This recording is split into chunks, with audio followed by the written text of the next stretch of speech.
Hello everyone. इस video में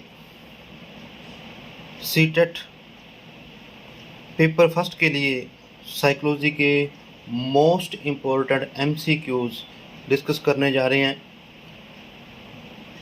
जैसा कि आप देख पा रहे हो, 5th नंबर क्वेश्चन से स्टार्ट होते हैं।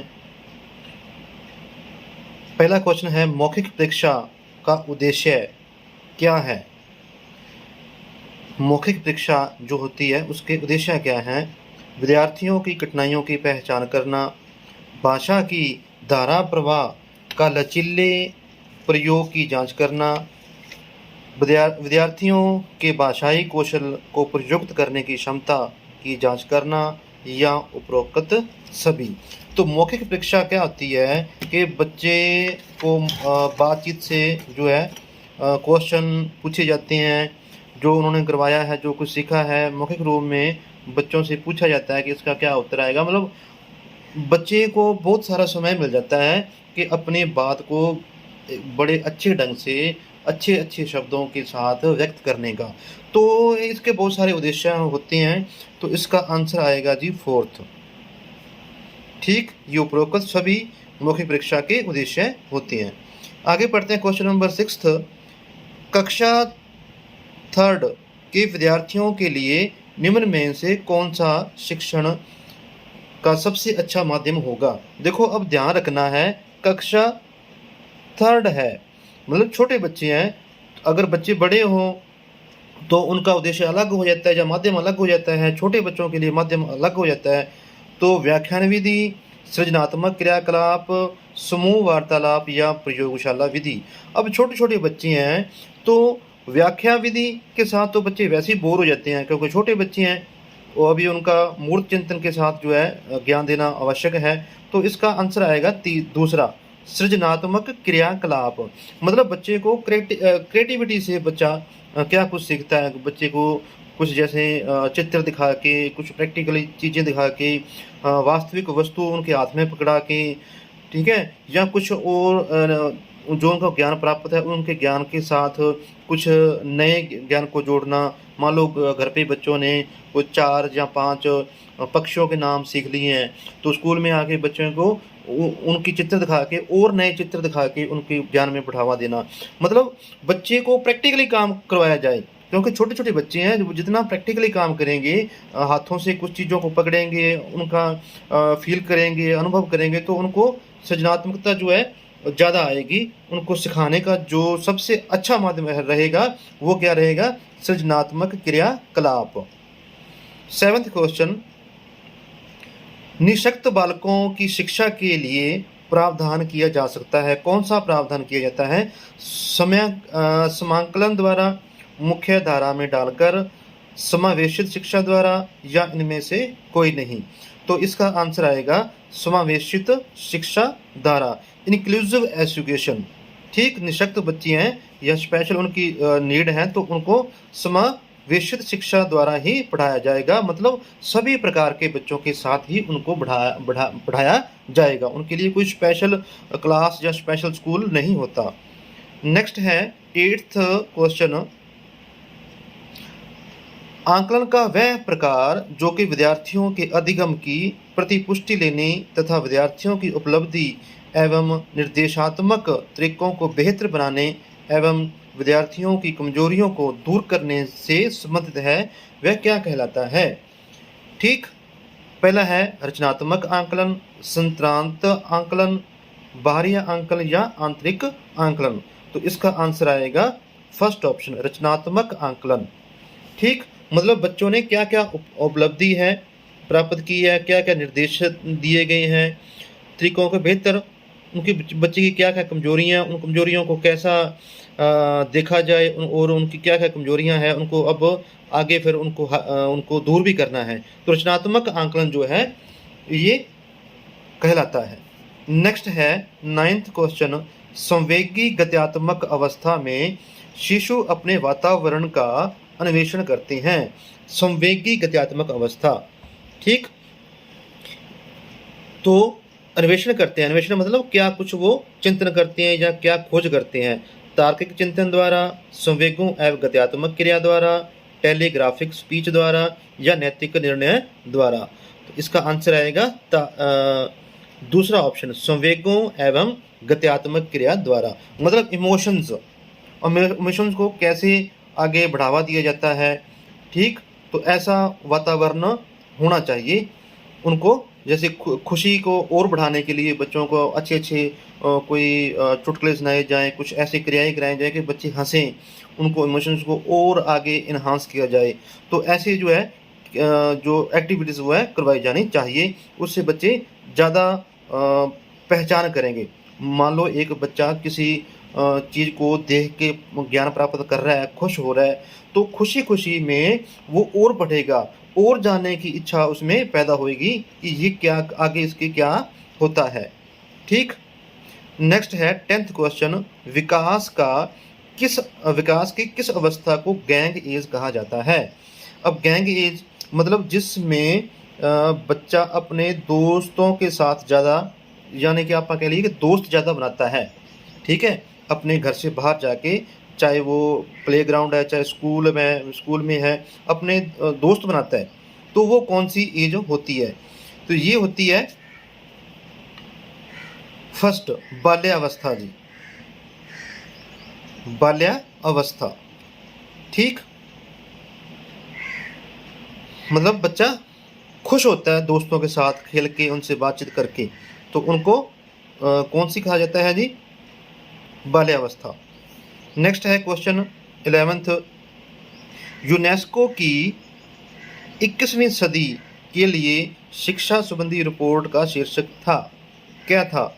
तो इसका तो अपने डायरेक्ट याद रखना है, learning the treasure with in, ठीक। यूनेस्को की 21वीं सदी की शिक्षा संबंधी रिपोर्ट का शीर्षक क्या था, learning the treasure with in. Next question 12th, शिक्षा की प्रक्रिया का कौन सा उपागम अधिगमकर्ता को केंद्र में रखना है, ना कि शिक्षक को। वह कौन सी उपागम है कि अधिगमकर्ता को, जो सीख रहा है, उसको केंद्र में रखा जाता है, यानी कि बच्चों को केंद्र में रखा जाता है, ना कि शिक्षक को। सृजनात्मक उपागम, व्यवहारवादी उपागम, क्रियात्मक उपागम या संरचनात्मक उपागम। तो इसका आंसर आएगा सृजनात्मक उपागम। तो सृजनात्मक या क्रिएटिविटी जो पैदा की जा रही है वो किसकी पैदा की जा रही है, अधिगमकर्ता की, बच्चों की, सीखने वालों की। अब क्रिएटिविटी अध्यापक की तो इन्हांस नहीं करनी है ना, बच्चों को सिखानी है। तो इसका आंसर क्या आएगा, पहला सृजनात्मक उपागम। 13th क्वेश्चन देखो, अधिगम प्रभावित होता है, सीखना किससे प्रभावित होता है, सामाजिक अंतरक्रिया से, अंतर व्यक्तिक संबंध से, दूसरों से संप्रेषण से, या ये सभी। तो इसका आंसर आएगा ये सभी। सामाजिक, जब बच्चा घर से बाहर जाता है, प्लेग्राउंड में जाता है या स्कूल में जाता है या रिश्तेदारी में जाता है, तो बच्चों के साथ मिलता जुलता है, तो वह कुछ ना कुछ सीखता है, बोलना सीखता है, कुछ बातें सीखता है, जो कुछ नए अनुभव सीखता है।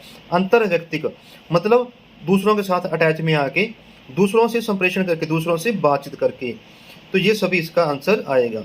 नेक्स्ट है 14th, किसने कहा है कि बच्चे संसार में लैंग्वेज एक्विजिशन डिवाइस के साथ जन्म लेते हैं।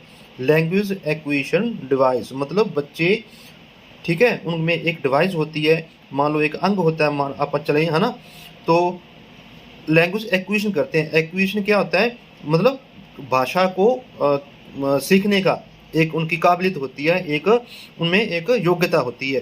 तो ये किसने कहा था, सीधा साधा आंसर है इसका नोम चोम्स्की। नोम चोम्स्की क्या कहता है कि जो बच्चा जन्म लेता है तो जन्म के साथ ही उनको भाषा को सीखने की योग्यता होती है, चाहे उसको दुनिया की कोई भी भाषा सिखा दो, बच्चे ने वो भाषा सीख ही लेनी है। क्यों सीख लेनी है, क्योंकि उनमें जन्मजात ही यह योग्यता होती है, और वो बच्चे हर हालत में नकल करते हुए बच्चे सीख लेते हैं। मान लो अपने घर में कोई बच्चा है, हमारे घर की कोई भी भाषा हो सकती है, चाहे हिंदी है, चाहे पंजाबी है, चाहे उर्दू है, चाहे इंग्लिश है, चाहे फ्रेंच है, चाहे चाइनीज़ है, दुनिया की कोई भी भाषा हो, परिवार में जो बोली जाएगी, ठीक है, तो बच्चे ने तो कॉपी करना है, नकल करना है, तो नकल करता करता बच्चा सीख जाता है। और ये किसने कहा था, नोम चोम्स्की ने। नेक्स्ट क्वेश्चन 15 देखते हैं। CWN बच्चों को पढ़ाने वाले शिक्षक हेतु कौन सी बैठक अवस्था आदर्शवाद है? CWSN बच्चों को पढ़ाने वाली शिक्षक हेतु कौन सी बैठक व्यवस्था आदर्शवाद है? गोलाकार बैठक अवस्था, मतलब बच्चों को उनकी जो लाइन बनाई जाए ऐसे गोलाकार रूप में बनाई जाए। यू कार में बैठकर बच्चों को इस ढंग से बिठाया जाए, चाहे यहाँ टीचर बैठे है ना, तो इस ढंग से उनको बैठने की व्यवस्था अच्छी रहती है। तो इसका आंसर आएगा तीसरा ऑप्शन, पहला और दूसरा दोनों। क्वेश्चन नंबर 16 देखते हैं। निम्नलिखित में से कौन सा परीक्षण नहीं है? रोशार्ट इंकबोल टेस्ट, जी हमने पढ़ा हुआ है। Draw a man test, 16th personality factor, thematic perception test. तो इसका आंसर जो है 13th 16 पर्सनैलिटी फैक्टर। ये क्या है? प्रक्षेपण परीक्षण नहीं है। बाकी तो जो अलग अलग उन्होंने शिक्षा मनोवैज्ञानिकों ने दिया है ये हमने पढ़ा हुआ है। नेक्स्ट है 17th क्वेश्चन। संप्रेषण कौशल में निहित है। संप्रेषण जो कौशल होता है, बोलना चालना बातचीत करना कौशल, तो उसमें क्या कुछ होता है? अब मैंने बातों में बता ही दिया, कुछ तो हिंट पता चल गया होगा। बोलना, सक्रिय रूप से सुनना, शारीरिक भाषा या लेखन। तो इसका आंसर आएगा ये सभी होता है। बोलना भी संप्रेषण मतलब कम्युनिकेशन, उसमें बोलना भी होता है, सक्रिय रूप से सुनना। अगर बातचीत कर रहे हैं तो बच्चों को उनके ऊपर ध्यान होना चाहिए भी क्या बोला जा रहा है, क्या बताया जा रहा है, ये भी है। शारीरिक भाषा, बोलने वाले की और सुनने वाले की दोनों की कोई ना कोई भाषा जरूर होगी, और जो वो सुन रहे हैं उनमें अंदर एक विचार पैदा हो रहे हैं और विचारों को वो लिख भी सकते हैं। तो आंसर इसका आएगा 4th ऑप्शन। उम्मीद है कि आपको ये क्वेश्चन पसंद आ रहे होंगे। वीडियो को जरूर लाइक कर देना, और जो साथी हमारे चैनल पे नए हैं वो हमारे चैनल को सब्सक्राइब जरूर कर देना, और अपने दोस्तों के साथ ये वीडियो को शेयर भी कर देना। नेक्स्ट क्वेश्चन चलते हैं। मानव वृद्धि एवं विकास प्रभावित होता है। वृद्धि और विकास जो होता है वो किससे प्रभावित होता है? वंशानुक्रम से, वातावरण से, या दोनों से, या कोई नहीं। अब जो हमारा टॉपिक है हेरिडिटी एंड एनवायरनमेंट, उसमें से ये क्वेश्चन लिया गया है। तो ये वंशानुक्रम से भी प्रभावित होता है कि बच्चे का वंश कैसा है, वातावरण कैसा है। इसका आंसर आएगा तीसरा ऑप्शन। ठीक, दोनों से प्रभावित होता है। Next question 19th। CWSN के लिए मुख्य शिक्षण तकनीक है सहयोगात्मक अधिगम, साथी समूह शिक्षण, 1 और 2 दोनों, या व्याख्यान विधि। ठीक, तो इसका आंसर आएगा तीसरा, सहयोगात्मक अधिगम और साथी समूह शिक्षण। मतलब दोनों सहयोग से बच्चा सीखते हैं, एक दूसरों से बातचीत करके, एक दूसरे से कुछ जो एक्टिविटीज शेयर करके। Question number 20th। अभिप्रेरण का परिणाम है। अभिप्रेरणा जो दी जाती है, मोटिवेशन, उसका क्या परिणाम है, नतीजा क्या निकलता है? लक्ष्य केंद्रित व्यवहार, अनिर्देशित व्यवहार, उत्तेजनापूर्ण व्यवहार, समस्या समाधान, अभिवृद्धि। तो इसका आंसर आएगा लक्ष्य केंद्रित व्यवहार। अब ये मोटिवेट क्यों किया जाता है, उसका क्या नतीजा निकलता है कि बच्चे को जो लक्ष्य दिया गया है, जो टारगेट दिया गया है, उसके ऊपर केंद्रित करना और उसको जीतना। मान लो एक छोटी सी मोटिवेशन है, बच्चे को एक कोई कविता पढ़ानी है या एक कोई छोटी बहुत कोई एक्टिविटी करवानी है, तो पहले उस एक्टिविटी के बारे में बातचीत करके, ठीक है, उनको क्यों सिखाया जा रही है, जो एक्टिविटी क्यों करवाई जा रही है, इसके बारे में तो बच्चे को थोड़ा बहुत मोटिवेट करके फिर उनको वो एक्टिविटी करवाई जाए, तो बच्चा उस टारगेट को ज़्यादा फोकस करके उसके व्यवहार में या उनको प्रैक्टिकली उनको सीखने की कोशिश करेगा। Next question 21। समावेशित विद्यालयों में बाल केंद्रित मूल्यांकन प्रणाली होनी चाहिए। किस ढंग की होनी चाहिए? समावेशित विद्यालय मतलब इंक्लूसिव एजुकेशन, लचीली, निरंतर, भागीदारी पूर्ण, या ये सभी। इसका आंसर आएगा 4th, ये सभी। वो लचकीली होनी चाहिए समय के अनुसार, या बच्चों के कुछ मनोवैज्ञानिक आवश्यकताओं के अनुसार उसमें कुछ तब्दीली करनी पड़े तो वो तब्दीली की जा सके। निरंतर होनी चाहिए और भागीदार पूर्ण होनी चाहिए, मतलब बच्चों की संपूर्ण रूप में उनके साथ जो अपने भागीदारी है या इन्वॉल्वमेंट है वो होनी चाहिए। नेक्स्ट है जी 22nd क्वेश्चन, स्मृति की प्रक्रिया का सही क्रम क्या है? स्मृति मतलब याद करने की प्रक्रिया है, बच्चा कैसे याद करे? कोटांकन, भंडारण, ध्यान देना या प्रत्यास्मरण, ये किस ढंग की होनी चाहिए? देखो अब बच्चा क्या, ये चारों चीज़ें तो होनी चाहिए लेकिन उनका सही क्रम क्या होना चाहिए ये देखना है। अब देखते हैं हम सबसे पहले क्या आएगा, ध्यान दो। बच्चा क्या है किसी चीज़ को सीखने जा रहा है तो सबसे पहले तो उसके ऊपर ध्यान देगा, ठीक।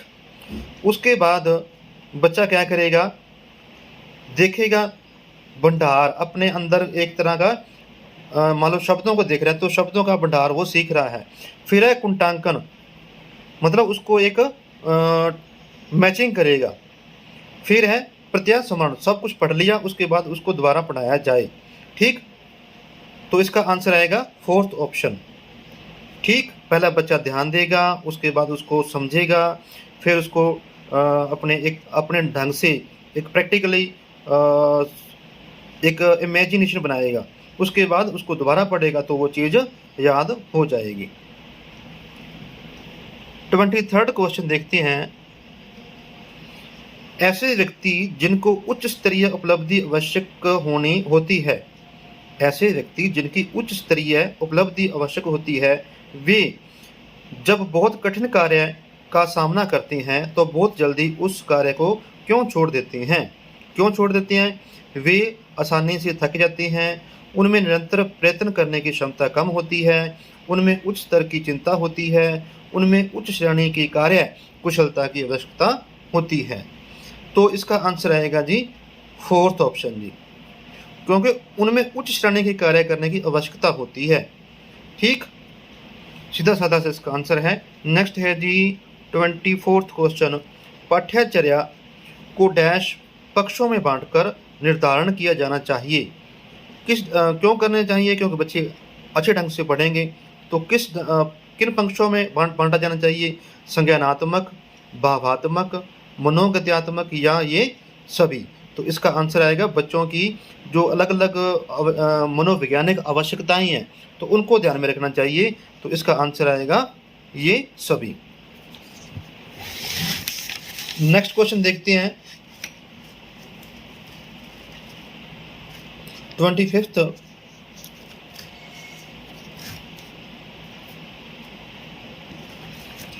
निम्नलिखित में से किस अवस्था में शिशु आत्म केंद्रित होता है? आत्म केंद्रित होता है जी शैशवावस्था में, पूर्व बाल्यावस्था में, किशोरावस्था में या प्रौढ़ावस्था में? तो इसका आंसर आएगा जी आत्म केंद्रित कब होता है? दूसरा ऑप्शन, पूर्व बाल्यावस्था। ये इसकी टाइम पीरियड क्या है? 2 वर्ष से 5 वर्ष तक। तो इस अवस्था में बच्चा आत्म केंद्रित होता है, अपनी चीज़ों को वो ज़्यादा पसंद करता है, ठीक, या अपने आप की वो ज़्यादा सोचता है, अपनी खुशी के लिए, अपने मतलब के लिए। 26th क्वेश्चन देखते हैं, मनोवैज्ञानिकों द्वारा यह सुझाया गया है कि प्रतिभाशीलता शिक्षक के दृष्टिकोण में निम्नलिखित में से किसके संसर्ग पर निर्भर करती है? उच्च क्षमता, उच्च सृजनात्मकता एवं उच्च प्रतिबद्धता, सामान्य क्षमता, उच्च सृजनात्मकता एवं उच्च प्रतिबद्धता, उच्च क्षमता, उच्च सृजनात्मकता एवं सामान्य प्रतिबद्धता, या कोई नहीं? तो इसका आंसर आएगा फर्स्ट ऑप्शन, उच्च क्षमता, उच्च सृजनात्मकता एवं उच्च प्रतिबद्धता। 27th क्वेश्चन देखते हैं, इसके आगे कूट दिए गए हैं, नेक्स्ट पेज के ऊपर देखेंगे, पहला पढ़ते हैं। संवेगात्मक रूप से बुद्धिमान व्यक्ति की निम्नलिखित में से कौन सी मुख्य विशेषताएं हैं? अपने संवेगों एवं भावनाओं के प्रति संवेदनशील होना एवं प्रत्यक्षीकरण कर पाना, अपने संवेगों को नियंत्रित एवं नियमित रख पाना। नेक्स्ट है जी तीसरा ऑप्शन, अपने संवेगों की तीव्रता को समझ पाना। तो इसमें से है केवल पहला या दूसरा, पहला या तीसरा या तीनों। तो इसका आंसर आएगा जी तीनों। ठीक, अपने संवेगों एवं भावनाओं के प्रति संवेदनशील होता है, अपने संवेगों को नियंत्रण व नियमित रख पाना सिखाया जाता है उसमें, और अपने संवेगों की तीव्रता को भी समझ पाना सिखाया जाता है। नेक्स्ट जी, मास्लो का सिद्धांत पर आधारित है। अब मास्लो का जो हमने पढ़ा हुआ है उसका जो सिद्धांत है उसका नाम क्या है, मास्लो का आवश्यकताओं का सोपान। लिख देता हूं मैं यहाँ पे, मास्लो का आवश्यकताओं का सिद्धांत। और ये जो सिद्धांत है इसके स्टेप कितने हैं, 5 स्टेप हैं जी। ठीक, वो 5 कौन कौन से हैं, जैसे शारीरिक आवश्यकता, दूसरा है सुरक्षा की भावना, तीसरा है प्यार और संबंधों की आवश्यकता, चौथा है आत्मसात की आवश्यकता, और लास्ट है 5वां आत्मबोध की आवश्यकता। तो आवश्यकता इनके ऊपर नाम ही इसका सिद्धांत का नाम है, तो आंसर क्या आएगा, तीसरा, आवश्यकताओं के ऊपर। ठीक, मैंने नीचे आंसर कर दिया, उसका नीचे मार्क हो गया।